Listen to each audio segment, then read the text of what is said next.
Terima kasih kami haturkan kepada Ibu Hajah Fitri Nursita Dewi MPD. Selanjutnya sambutan yang kedua dari Ibu Ketua Tim Penggerak PKK Kabupaten Kendal. Kepada beliau Ibu Wina Frederika SE BBA, kami persilakan. Bismillahirrahmanirrahim. Assalamualaikum warahmatullahi wabarakatuh. Raditu billahi robba wa bil islami dina wa bi Muhammadin sallallahu alaihi wasallam nabiyya wa rasulah. Allahumma sholli ala Sayyidina Muhammad wa ala ali Sayyidina Muhammad. Pertama-tama yang saya hormati PLT Asisten Pemerintahan dan Kesra Setda Kendal Bapak Nur Fuad. Kepada yang saya hormati dan saya cintai teman baik saya Kepala Cabang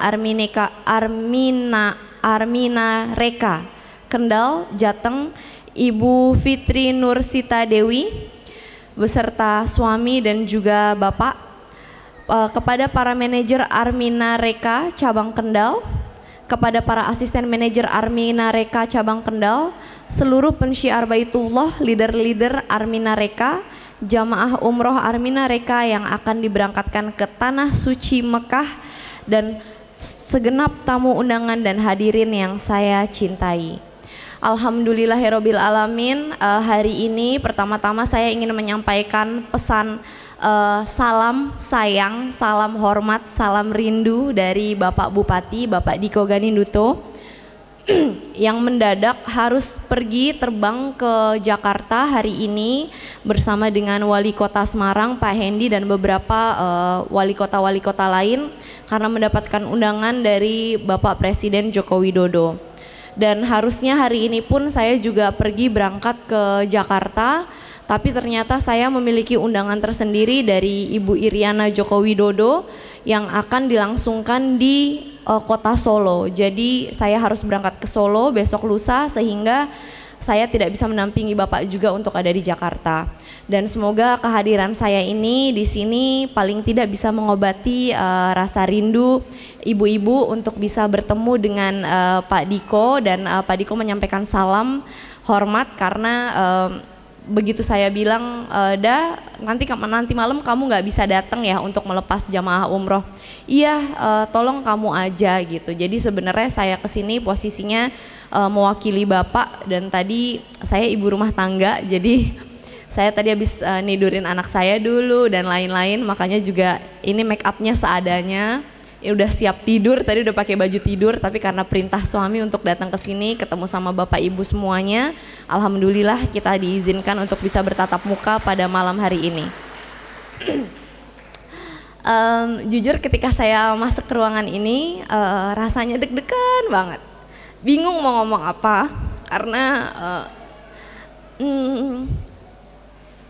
pergi perjalanan umroh atau haji itu adalah perjalanan yang sungguh-sungguh sakral buat saya dan suami. Setiap kita pasti punya ceritanya masing-masing. Nggak banyak pesan dari saya. Di sini sedikit yang saya pengen tanya sama ibu-ibu. Siapa di ruangan ini yang ketika berdoa itu mendoakan para pemimpinnya? Boleh angkat tangan nggak? 1, 2, 3, 4, 5.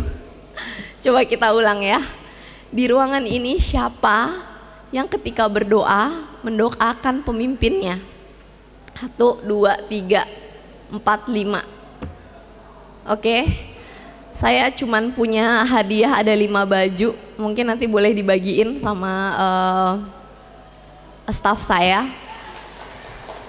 Minta 5 baju. Tadi ibu-ibu yang di situ kalau yang leadernya nggak usah lah ya, yang jamaah aja nggak apa-apa ya. Yang jamaah tadi di situ 3 orang ibu ya, terus 2, 1 lagi tadi ada siapa lagi bu? Di daerah situ juga tadi ada yang angkat tangan di depannya ya. 2, oke silahkan Sa. Tadi ada di belakang situ bu, 1 ya ibu yang pakai kacamata, sebelahnya sama yang pakai baju biru di belakang. Ya ibu yang pakai baju biru sama yang pakai kacamata. Ibu yang pakai kacamata Sa, hijabnya putih. 1, 2, 3, baris ketiga, baris ketiga. Oke. Baris ketiga. Di belakangnya di belakangnya persis. Di belakangnya persis sama yang pakai baju biru di belakang. Di belakangnya ibu yang pakai kacamata, kemudian di belakangnya baju biru ya. Ibu silahkan duduk, nggak apa-apa, terima kasih banyak. Ini hanya sedikit hadiah kecil aja buat saya, Bu.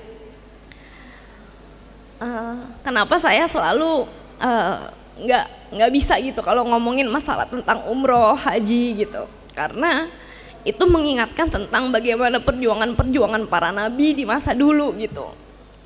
Dan jujur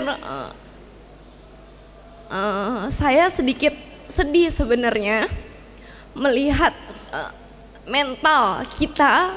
Saya tidak menyebut siapapun, kita semua manusia yang hidup di zaman sekarang, yang ketika contoh ada pembagian baik sembako gratis, buah-buahan gratis, atau pakaian, atau apapun.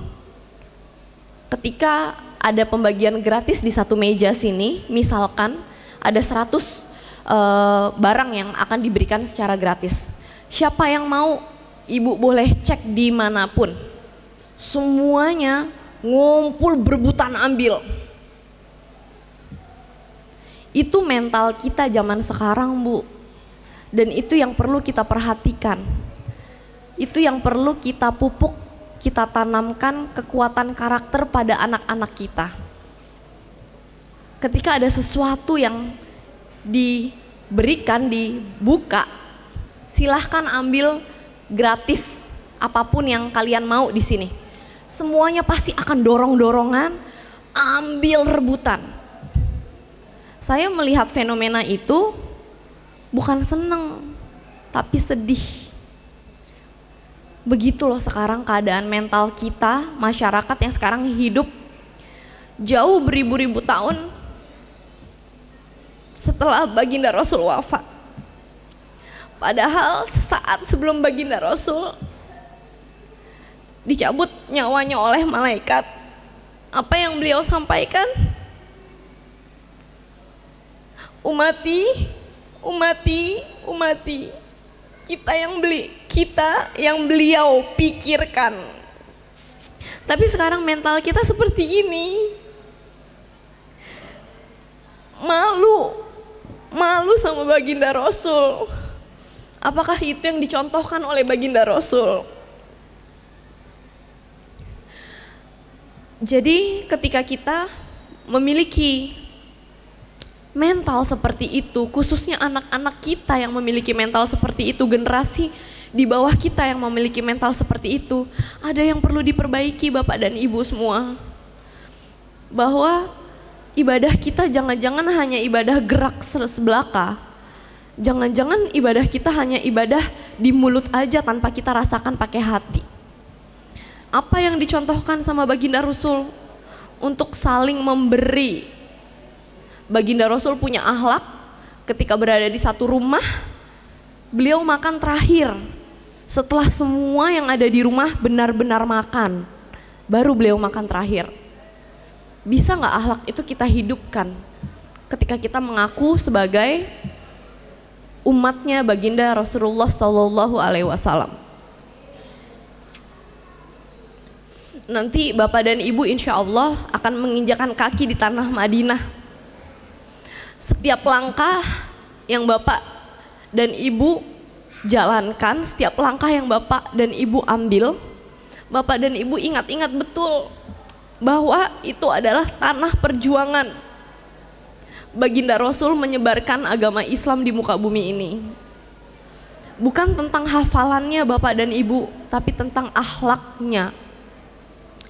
Saya yakin Bapak dan Ibu memiliki hati yang bersih, memiliki hati yang lembut. Banyak-banyak sedekah di sana Bapak dan Ibu. Percayalah, kekuatan sedekah Masya Allah. Ketika Bapak dan Ibu, Bu, saya nih bisa umroh aja alhamdulillah. Aduh, real juga saya udah ngepas banget nih Bu gitu. Kalau saya mau sedekah sih pengennya sih saya pengen sedekah 50 real, 100 real, tapi kan ya gimana? Bapak, Ibu, di sana banyak air zam-zam. Banyak orang susah ngambil, ambilin, saya ambilin ya. Hal sekecil apapun akan dibalas oleh Allah Subhanahu wa taala. Ini cerita saya ketika kemarin saya dan suami pergi haji dan saya benar-benar nangis banget. Seumur-umur saya nggak pernah ketemu sama Imam Masjidil Haram, seumur-umur. Berapa kali kami umroh dan saya baru sekali haji kemarin sama suami, tidak pernah sama sekali ketemu sama Imam Masjidil Haram. Saya pengen banget ketemu sama Imam Masjidil Haram. Setiap kali saya ke sana saya nanya sama Laskar, "Where is Imam? Where is Imam?" "No, Imam is there, Imam is there." Tapi ya udah, di sana kan rame penuh sesak gitu, Bu. Ya nggak segampang itu.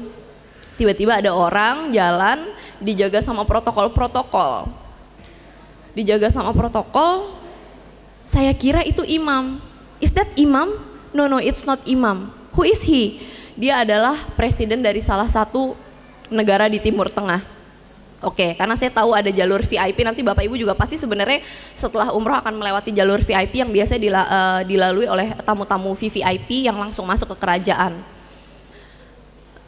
Kemudian sampai di satu titik, saya itu biasanya kalau Bapak Ibu hotelnya nanti ketika akan ke Masjidil Haram tinggal lurus, saya itu sama Bapak suka sekali lewat pintu King Abdul Aziz. Jadi pintu yang memang ada langsung di tengah-tengah itu. Biasanya saya sangat mudah masuk pintu King Abdul Aziz, saya turun ke bawah terus nanti langsung tawaf. Tiba-tiba di satu titik, oh kok nggak bisa ya saya sholat di situ. Tiba-tiba udah azan, tiba-tiba imam udah Allahu Akbar, saya udah nggak ada tempat, jadi saya sholat di jalan, di pintu masuk. Selesai sholat udah nggak bisa zikir-zikir duduk karena kan itu pintu. Sampai tiba-tiba saya belok nih ke ada kosong gitu, saya belok ke situ.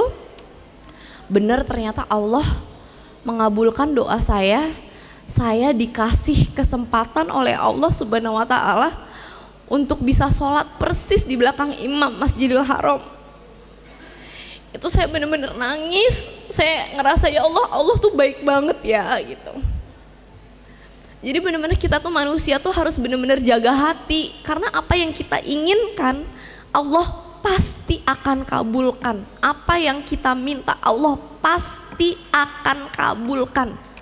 Sekalipun Allah tidak mengabulkan di dunia, ada kisah di mana ketika kita meninggal, tiba-tiba ada pahala sebesar gunung, banyak sekali. Orang itu nanya, ya Allah ini pahala dari mana? Ini adalah pahala dari doa-doamu di dunia yang tidak dikabulkan. Dan ketika itu juga manusia merasa pengen banget banyak doa yang tidak dikabulkan di dunia karena lebih baik mendapatkannya di akhirat. Saya ngerasa ya Allah baik banget ya Allah. Saya bukan cuma saya dikasih lihat Imam Masjidil Haram, tapi saya diizinkan Allah sholat di belakang Imam Masjidil Haram. Dan Masya Allah tabarakallah, di belakang Imam Masjidil Haram itu nggak boleh ada perempuan yang sholat, nggak boleh. Jadi ketika saya lihat, itu imamnya udah Allahu Akbar, saya ngelihat ada Laskar, udah ada yang mau ngedeketin saya untuk ngusir saya karena nggak boleh ada perempuan di situ. Saya langsung Allahu Akbar, karena ketika kita udah Allahu Akbar, Laskar nggak akan usir kita. Ya saya Allahu Akbar. Udah selesai sholat, salam, sholat goib pada saat itu saya salam, saya ngeliat kanan kiri, nggak ada perempuan sama sekali. Kemudian baru saya harus minggir karena imam mau lewat dan emang nggak boleh ada perempuan di situ. Miss Dew punya videonya ya, itu saya nangis banget. Itu satu. Kedua, saya udah diwanti-wanti sama guru saya bahwa ibadah umroh dan ibadah haji adalah ibadah fisik. Tapi Bapak dan Ibu harus garis bawahi bahwa bukan berarti ibadah dengan banyaknya gerakan sama dengan lebih banyak pahalanya. Karena ibadah yang lebih penting adalah ibadah hati. Satu saat saya sholat di hotel, nanti Bapak Ibu juga bisa sholat di hotel kalau lagi nggak enak badan gitu ya, sholatnya di hotel tapi itu langsung nyambung dengan imam di Masjidil Haram. Saya lagi sholat, tiba-tiba di sebelah kanan kiri saya itu banyak orang Mesir, mereka badannya besar-besar. Di sebelah kanan dan kiri saya, mereka sholatnya duduk. Saya udah orang Indonesia kan, kita alhamdulillah badannya slim ya Bapak dan Ibu. Saya sholat, enak aja, ruku sujud enak, pokoknya enak banget. Kanan kiri saya kan sholatnya duduk. Saya tahu bahwa ketika kita di tanah haram tidak boleh berbicara yang macem-macem. Jadi saya udah tahu dan saya nggak ngomong. Kenapa? Ya karena saya tahu nggak boleh ngomong. Cuma aduh sendalku jelek banget, hilang aja pokoknya sendalnya. Apa pokoknya nggak boleh, jangan coba-coba sekali-kali. Saya udah tahu ilmu itu jadi tidak saya lakukan. Tapi namanya saya manusia, banyak hilaf dan banyak salah. Saya lagi sholat, ada aja pikiran, oh ini orang Mesir nih sholatnya lagi duduk ya. Kalau saya kan sholatnya berdiri. Oh berarti pahalanya saya lebih banyak daripada orang ini. Demi Allah Bapak dan Ibu, kaki saya dibikin sakit oleh Allah Subhanahu wa Ta'ala. 2 hari saya sakit, sampai di satu titik saya dan suami sholat di depan di depan Ka'bah. Itu kita sholat maghrib menuju isya, sholat maghrib dan juga sholat isya, tapi kita nggak pindah-pindah, jadi kita di satu tempat itu. Itu saya sholat, ruku saya ngerasa sakit, sujud saya nggak bisa duduk di antara 2 sujud, sakit banget. Sampai begitu saya mau salam terakhir, saya langsung berpikir gini, berarti nanti abis ini aku sholat isya aku mau duduk aja deh. Dari situ saya baru kenapa aku sholatnya duduk ya? Ya Allah, ternyata 2-3 hari lalu kan aku pernah ngomongin orang, padahal saya ngomonginnya dalam hati. Siapa saya ngitung-ngitung pahala? Dari situ saya kebetulan kalau di Ka'bah itu saya selalu, kalau bisa saya mencari tempat mustazam di depan pintu Ka'bah. Jadi saya benar-benar cari lurusannya tempat pintu Ka'bah, saya sholat di situ. Itu pada saat itu kejadiannya benar-benar di situ. Pas saya ingat, astagfirullahaladzim, saya nangis, saya sujud, saya minta ampun sama Allah, saya sujud, saya berdoa, benar-benar saya cuma sujud aja berdoanya, saya nggak berdiri-berdiri, saya bilang sama Allah, ya Allah ampunin saya, maafin saya. Besok saya mau menjalankan ibadah haji, itu beberapa hari sebelum haji, 2 hari, sehari atau 2 hari sebelum haji. Ibu dan Bapak bayangin nggak ketika saya harus pergi ke Mina, tiba-tiba harus pakai kursi roda dan segala macam. Saya minta maaf, ya Allah maafin saya. Saya udah janjian sama teman saya mau ngasih saya counterpain karena sakit banget. Saya udah duduk aja, saya nggak bisa duduk di antara 2 sujud itu, nggak bisa. Saya sholat nangis. Tiba-tiba azan, qomat, sholat isya. Begitu udah sholat isya, suami saya kan kalau kita perempuan pasti kalau laki-laki harus di depan, perempuan di belakang. Tadinya kita dekat sebelahan gitu saya sama suami. Akhirnya suami bilang, kamu belum pernah ngeliat Imam Masjidil Haram ya? Itu sebelum saya ketemu sama Imam Masjidil Haram. Tuh Imam Masjidil Haram ada di sebelah sana. Saya ngeliat, iya dia lagi mau imamin sholat di sebelah sana. Itu pertama kali saya lihat Imam Masjidil Haram. Sebelum hari berikutnya Allah kasih saya sholat di belakang imam. Pas saya lihat, iya Imam Masjidil Haram. Saya sholat, saya ruku, saya sujud. Rakaat pertama, Bapak dan Ibu tahu apa? Setelah saya tobat, saya nangis, saya minta maaf, saya bilang sama Allah, ya Allah, ya saya tahu saya salah, saya itu nggak pantas ngitung-ngitung pahala orang. Demi Allah, Allah langsung sembuhin kaki saya, nggak ada rasa sakitnya sama sekali. Masya Allah, tabarakallah. Itu kuasanya Allah. Jadi kita ketika di sana Bapak dan Ibu, langit tuh benar-benar terbuka. Yang pengen saya pesen kepada Bapak dan Ibu, bahwa tolong doakan kami, tolong doakan saya, tolong doakan suami saya di Kabupaten Kendal ini untuk bisa amanah dan bisa memimpin Kabupaten Kendal dengan seadil-adilnya. Karena memang tidak mudah untuk membangun sebuah peradaban, tidak mudah untuk bisa membangun sebuah kabupaten, untuk bisa menaikkan derajat sebuah tempat. Suami saya bukan siapa-siapa. Suami saya hanya manusia biasa yang juga tidak luput dari salah dan dosa. Kekuatan seorang pemimpin adalah dari doa para masyarakatnya. Jadi ketika saya bertemu dengan para masyarakat, kadang saya suka nanya, Bapak dan Ibu suka doain para pemimpin enggak? Boten Bu, katanya gitu. Jangan dong, didoain dong. Doain suami saya beserta jajarannya benar-benar amanah. Jujur tidak mudah Bapak dan Ibu memimpin sebuah daerah, memimpin sebuah negara tidak mudah. Doakan juga pemimpin-pemimpin kita. Mungkin salah satu ketika kita melihat kok Indonesia negara kita nggak maju-maju ya, misalkan ya oke lah kita memang kita ada kemajuan, ada progresif gitu. Tapi kok kayaknya kurang signifikan ya gitu. Coba belajar deh sebelum kita menyalahi para pemimpin kita menunjuk oke, pemimpin kita salah nih. Sebelum kita menunjuk begitu, kita tunjuk hati kita dulu deh. Saya sebagai masyarakat rajin nggak ya doain pemimpin saya. Itu ilmu yang saya dapatkan dari guru saya sebelum suami saya menjabat jadi bupati. Jadi saya hanya masyarakat biasa pada saat itu di Jakarta. Saya pikir iya juga ya. Mana pernah saya doain Bapak Joko Widodo beserta wakil presiden. Mana pernah saya doain ketua MPR, ketua DPR, mana pernah saya doain begitu. Mana pernah saya doain ya Allah mudahkanlah para menteri-menteri gitu, mana pernah, nggak pernah. Oh iya ya, mungkin itu kali ya negara kita ini ya mau gimana. Karena pemimpinnya berusaha sendiri jadinya, karena nggak ada tune in gitu. Pemimpin amanah dicintai oleh masyarakat, masyarakat mencintai pemimpin.